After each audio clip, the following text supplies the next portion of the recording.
So some of you men are waking up every day, not realizing you're in a forever permanent competition with every single man around you. For everything. All of the time.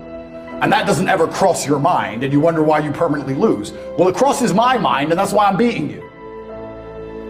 Women want the men who think this way. Women want the men who understand this, who win. That's what women want. So, you can call it arrogant, you can call it egotistical. I call it winning.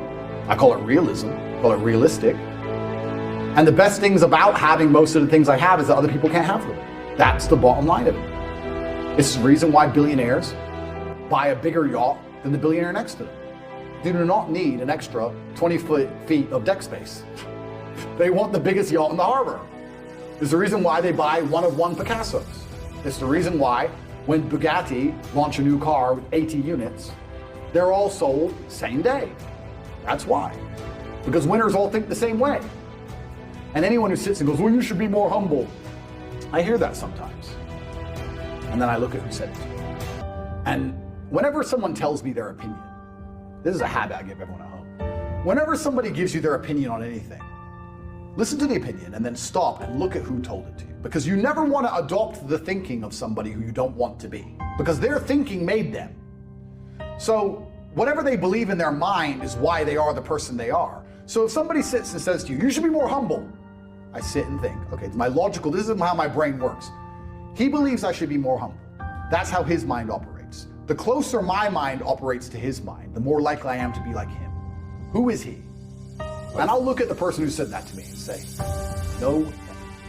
Because most people who talk about humble, all they really want is to not be reminded of how they have failed. They don't want me to make it clear to them that they have failed. They have failed. I feel like normalcy has been changed from being a winner to being a loser. In the 60s, you could be a normal man who worked in a factory, an unskilled labor job, and with one wage, you could afford a house, you could afford a car, you could afford to raise a family, your children would not be taught garbage in school, your wife would respect you, you'd have a home-cooked meal. Times were good. Times were good. All the things I said about playing Uno earlier in Hyperbole are true. What matters most? Your wife loves you, you're respected as the breadwinner, your kids respect you, they listen to you, your house is clean, your house is safe, your car works, your life is good. So now being normal is just losing in a way which is so familiar to the people around you are losing that you don't realize you've lost it all. Because everyone's losing.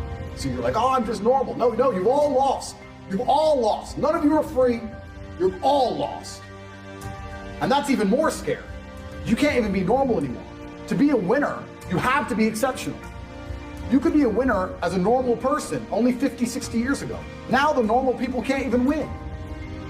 So you need to be able to do amazing things and then be proud of yourself. Don't sit and think you're great for no reason. That is arrogance. I'd argue that the normal person who thinks they're so unique and great for no reason is more arrogant than me. The problem with most people in the world today is not that they do a normal thing, it's that they do a normal thing and they don't try to be the best at it. So you can be a barista and you can just make coffees, or you can be a barista that makes the fancy coffees and can turn over all the cups and do like the tricks and all the garbage. We have a man who became a billionaire from salt. Yes. From salt. You can all put salt on, he did it the best. Bam. So the first thing you need to do is get very good at making coffees. That's the first thing you need to do. Be able to do it in a fancy way. Then you need to solicit attention. When you can make coffees in a fancy way, you can hire a videographer, you can then begin to make fancy coffees in a fancy way, and you can make it look good with a finalized product, and you can get a nice video made that's well cut with some fancy music. You can begin to put them on Instagram and solicit people to watch your Instagram page. Now you have attention. How do you then turn that attention into money after you began to show your fancy coffees? Well, you could, let's say, put together a course or an academy or write a book on the magic of coffee or the secrets of coffee. And you would put a mystery on it. Don't say, I'll teach you how to make coffee. No, say the secrets of coffee. And you'd have a link in your Instagram page and it would be $9 and it would tell people the secrets how to make coffee, for example. You'd start to sell that for $9. You'd make a couple hundred or a couple thousand, not too much, but you continue to make fancy coffees. People continue to go to your Instagram page. You're now selling the secrets of how to make coffee. Then, after people start knowing you as being a barista, you start to make these $9. You have $20,000, $30,000 in the bank. What you can do is launch your own coffee brand. You can go on Alibaba.com. You can find some coffee beans. You can put your face on it because your face is now a recognized brand. You can get your own coffee beans. You can begin to sell them on Instagram. Before you know it, you're making $10,000 or $15,000 a month. You can start to do tours.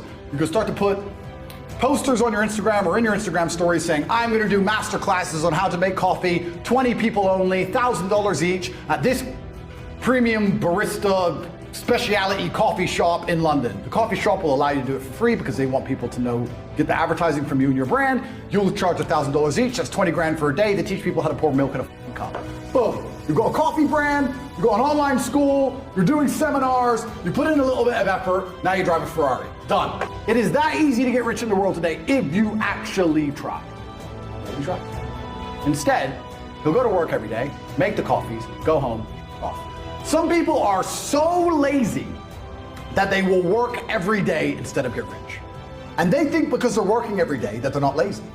Everything I just told you about that could work for an electrician. Same thing. Teach people how to wire a plug. Who gives it? You'll make some money if you try. So I think the best mental model as a man is to understand that you cannot be normal. You need to be exceptional. You need to do exceptional things. That ties into the exceptionally good and the exceptionally bad, like we talked earlier, which means you need to be hard on yourself so you can deal with the exceptionally bad. And if you start to do all these things, they all compound. Everything I've said across all these hours all tie into each other, and you end up in one result. You end up in one place, which is brutal competence, brutal masculine competence. There's nowhere else to be. Nothing will save you besides your own brutal competence. Or I believe that getting rich is one of the best things you can possibly do to help save the world.